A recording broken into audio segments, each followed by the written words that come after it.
तो प्रिय विद्यार्थियों सभी को जय श्री राधे कृष्णा। जैसे कि आप जानते हैं मैं अपने चैनल दिव्यांश कॉलेज 9698 और लगातार आपको वीडियो के माध्यम से अपडेट करा रहे हैं। तो हाई स्कूल गणित में मैं चैप्टर नंबर 1 जो वास्तविक संख्या है उसमें प्रश्नावली हम 1.1 और 1.2 मई उदाहरणों के लगभग कंप्लीट कर चुके हैं। तो आज चैप्टर नंबर जो दूसरा होगा हमारा दूसरा अध्याय है बहुपद, पॉलिनोमियल और बहुपद के बारे में समझेंगे। पहले देखिए, आप किसी भी चैनल पर चले जाइए, किसी भी देख लीजिए, आपको जड़ नहीं बताएगा, कोई भी चैनल वाला जड़ नहीं बताएगा। मैं आपको जड़ बता के चलता हूँ, उसका बेस बता के चलता हूँ। बहुपद है क्या, बहुपद के बारे में पढ़ेंगे, फिर उस सवाल करेंगे। सवाल तो एकदम हो जाएंगे फिर, ठीक है। तो क्या है बहुपद की परिभाषा के वो चलते हैं। बहुपद की परिभाषा क्या है, देखिए ऐसा व्यंजक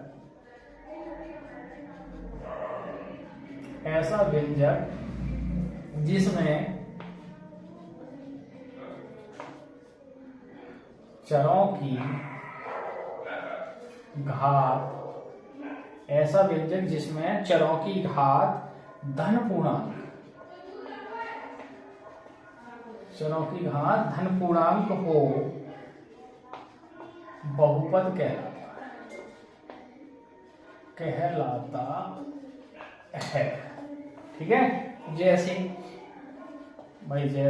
2x² 3x + 5 है, और भी लिख सकते हो 2x की घात 5 + x की घात 4 + x की घात 3 + x + 7।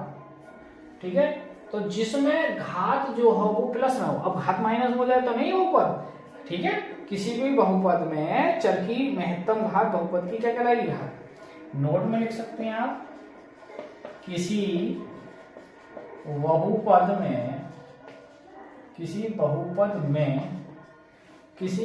में चर की, ये एक्स वाई क्या है, चर है, चर की महत्तम घात, महत्तम घात बहुपद की घात कहलाती है। बहुपद की घात कहलाती है। जैसे मैं आपको बताऊं कि ये जैसे 2x² 3x + 5, अब मैं बताऊं ये जो बहुपद है, तो इस बहुपद की घात बताइए। तो इस बहुपद की चर क्या है, x, और x की मैक्सिमम घात, महत्तम घात, अधिकतम घात कितनी है, 2। तो इस बहुपद की भी घात कितनी हो गई, 2 हो गई। चर की घात तो 2 है ही मैक्सिमम, बहुपद पूरे बहुपद की घात 2 हो गई। ठीक है, तो आगे चर के मान को बहुपद के शून्य कहते हैं। ये एक पॉइंट,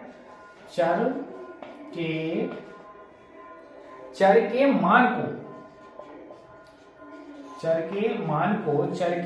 को बहुपद के शून्य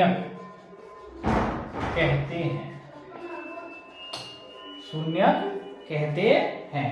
और चर की जितनी महत्तम घात होती है उतनी ही बहुपद के शून्य होती है। तीसरा पॉइंट है चर की जितनी घात हो, चर की जितनी महत्तम घात होती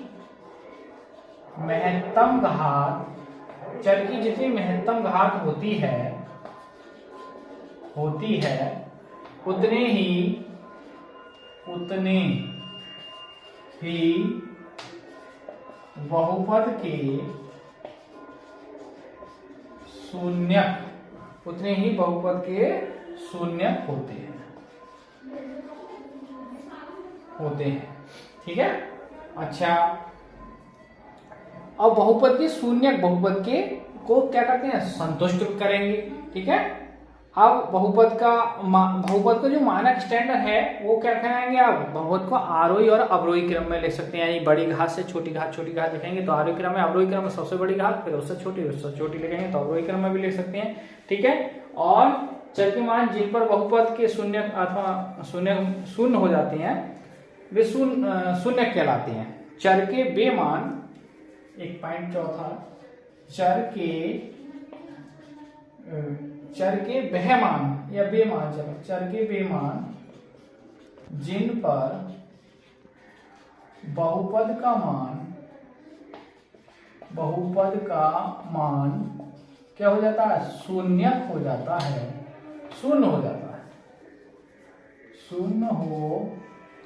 शून्य हो जाता है शून्य कहलाते हैं। ये बात ध्यान रखना ना, शून्य कहलाते हैं। ठीक है। आज से एक बात और है, जैसे कोई मतलब ये एक्स, देखिए एक्स अक्ष है, ये आपकी वाई अक्ष है। अब मान लो कोई आपका ये वक्र है, तो ये एक्स अक्ष को क्या जगह काट कर आया, 2, तो इसके शून्य का आप कितने है जाएंगे, इसके शून्य 2। ठीक है। अब कोई बहुपद इस तरीका से काट रहा है, मान लो ये क्या जगह पॉइंट काट रहा है, 4 जगह, तो इसके शून्य कितने हो जाएंगे, 4 हो जाएंगे भाई। ठीक है। तो प्रश्नावली हमारी 2.1 जो है वो इसी से संबंधित है। आइए हम अब चलते हैं प्रश्नावली की ओर। आप ये महत्वपूर्ण जानकारी है, पॉइंट है, नोट कीजिए। बहुपद की परिभाषा मैंने लिखवा दी आपको, कुछ पॉइंट थे वो मैंने नोट करा दिया।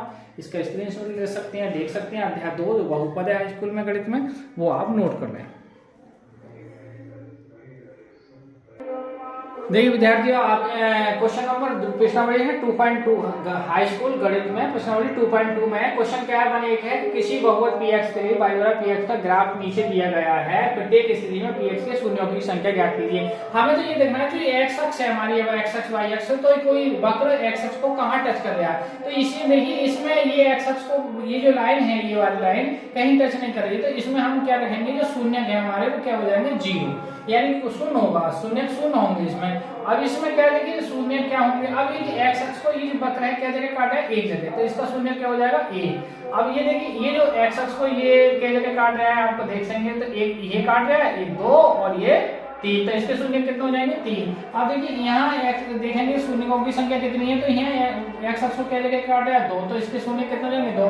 अब यहाँ देखिए इस वाले ग्राफ में आपके देखेंगे ये जो वक्र है इसको क्या जगह काट रहा है, ये 4 जगह काटे, तो इसके शून्य कितने हो जाएंगे, 4। इसमें देखिए इसमें शून्यों की संख्या कितनी है, वक्र के जगह काटे हैं, देखिए x अक्ष को 1 जगह, 2 जगह और 3 जगह, तो इसके शून्य कितने हो जाएंगे, 3। तो ये प्रश्नावली 2.1 में 6 सवाल हैं जो वक्र से संबंधित हैं, और ये वक्र हम वो पूछा है कि शून्यों की संख्या ज्ञात कीजिए। तो इसमें हम क्या कह रहे हैं, जो वक्र x अक्ष को कहाँ टच कर रहा है, जो वक्र है आपको वो x लाइन को ही टच करेगा, वही शून्यों की संख्या होगी। 2 जगह काटेगा 2 शून्य होंगे, 3 जगह काटेगा 3 जगह शून्य होंगे, 3 शून्य होंगे।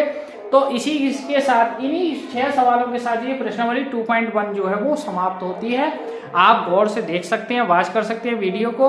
तो कुछ परेशानी के चलते मैं आज वीडियो को यहीं विराम करता हूँ, इसी प्रश्नावली के साथ यहीं, ठीक है, आपको रोकता हूँ। अगली नेक्स्ट वीडियो में हम प्रश्नावली 2.2 और उदाहरणों से, तो प्रश्नावली के जो सवाल हैं उनके साथ नेक्स्ट वीडियो में आपको देखने मिलेंगे। तो आप हमारे चैनल दिव्यांश क्लास 96 में लगातार बने रहिए, अपडेट करते रहिए, और हाई स्कूल में आप देखते रहेंगे, वॉच करते रहेंगे, तो हाई स्कूल में एक गणित में एक अच्छा स्कोर खड़ा कर आएंगे। तो इसी के साथ सभी को जय हिंद, जय भारत, जय श्री राधे कृष्ण।